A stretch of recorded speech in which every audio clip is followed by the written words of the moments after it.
Hey folks, I know it's early, so I'll try to make it eventful. So, we're all in the same room because we have this burning question of, Mom, why the hell are people spending so much time and energy trying to put games on the blockchain? I'll try and answer that question.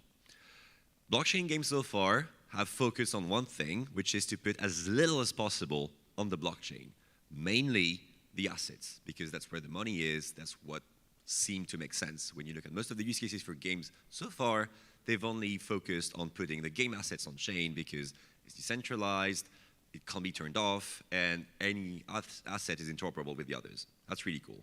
What on-chain games are trying to do is move everything to the right. What happens if, and I'm actually taking this from Nico Verrecki from Bitcraft, what if with Web 2.5 games, after putting the assets on the blockchain, what happens if you also put the gameplay of the blockchain? After decentralizing the ownership of the asset, what happens if you also decentralize the utility of the assets? What happens? On-chain games, they're these persistent worlds that exist on the blockchain. One of the very first popular example was Dark Forest over here. And they promise a whole bunch of things. I like to sum it up as saying, the promise is to bring to games what DeFi brought to finance. Decentralization, permissionless composability, and verifiability.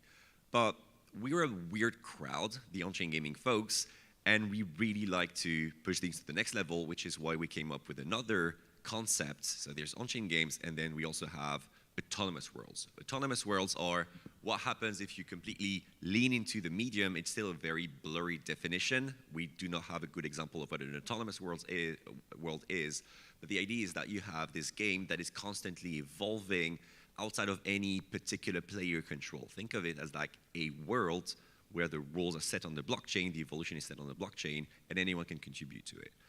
And we're really, really pedantic about that definition.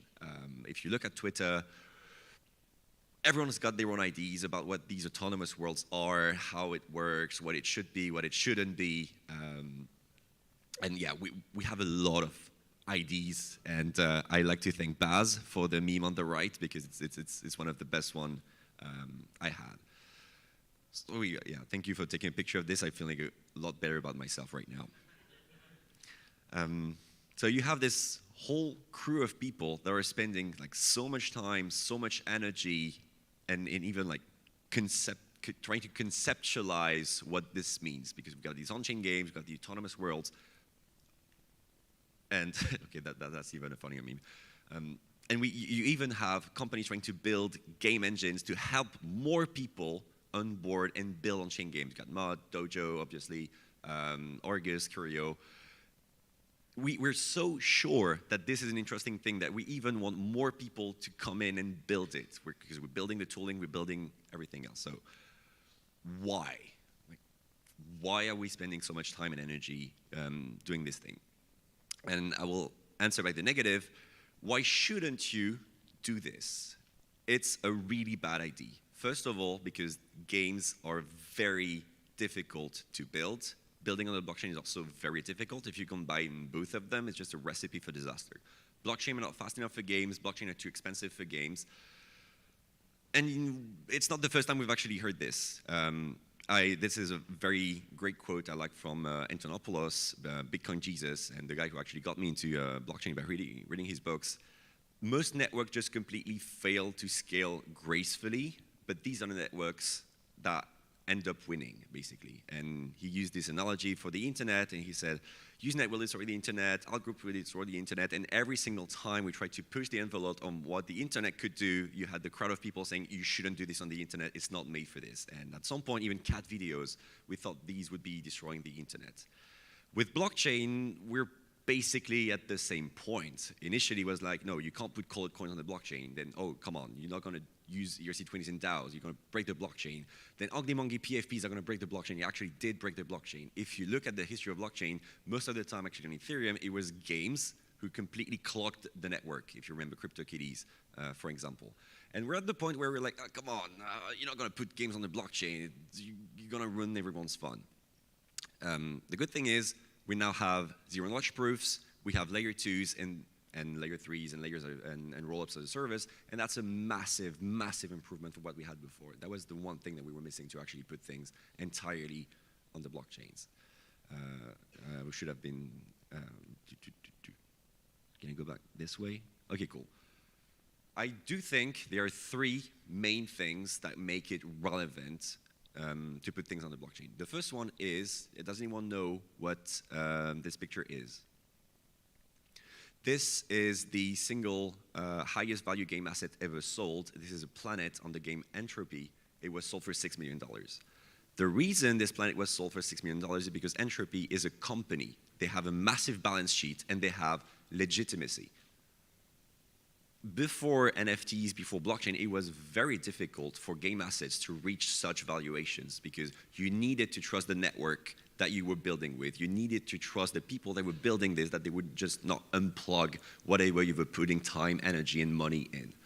With blockchain, it's basically a legitimacy machine. You don't have to trust me, you don't have to trust my balance sheet, you don't have to trust my company or my reputation, you just have to trust my code. And that's a great thing. That means that a lot of new indie devs, a lot of people can benefit from the legitimacy that the blockchain is giving them to build these multiplayer worlds. You do not need to be Valve, you do not need to be Fortnite. You can just build your own game and benefit from the legitimacy that the blockchain is giving you so that people would trust the code and not you. Permissionless composability is, in my mind, the most interesting part of it. You build this game that lives on the blockchain, then people can mix and match it. It doesn't mean that you can't do it without the blockchain. It's just that blockchains are very convenient. You could just do it with an API or something else, but if you just have direct access to the prod DB, it just makes it much easier. So in this example, for instance, we've got 2 worlds, A and B. They're sharing the same map. But maybe you've got another game where the maps are different, but they're sharing the same game logic. That's what's interesting about it. And you can have, if you go even one step further, you can even find ways for people to contribute to this world. And it's not always going to be one company providing all the value to a network. It's going to be a network of people who may be incentivized, we still haven't found exactly a way to do it properly, to contribute to this expanding network of games. You can have incentivized modding, for instance. If you look at the history of games, MOBA, for instance, which is one of the most popular multiplayer games right now, was actually a mod of Warcraft 3. And these people never really got a lot out of it.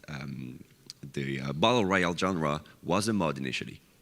What happens if you can find a way to incentivize people to build on top of your game? And finally, I think it's just all about vibes in the end. So George Mallory, that's what he said when someone asked him, why do you want to climb Mount Everest? He was on his 3rd attempt, and that does quite a disservice to my talk, but he actually died after saying this quote and trying to climb Mount Everest on the 3rd time. But when they asked him, why do you want to climb Mount Everest? He said, because it's there. I think at the moment, people just really love challenges. There's a great crowd and a great community. You're not supposed to do these sorts of things on the blockchain, so why not do it? That's about that. We're organizing a Ninja School with Dojo on Friday. If you want to learn more about what we've been up to, it'd be a pleasure to have you there. Thank you.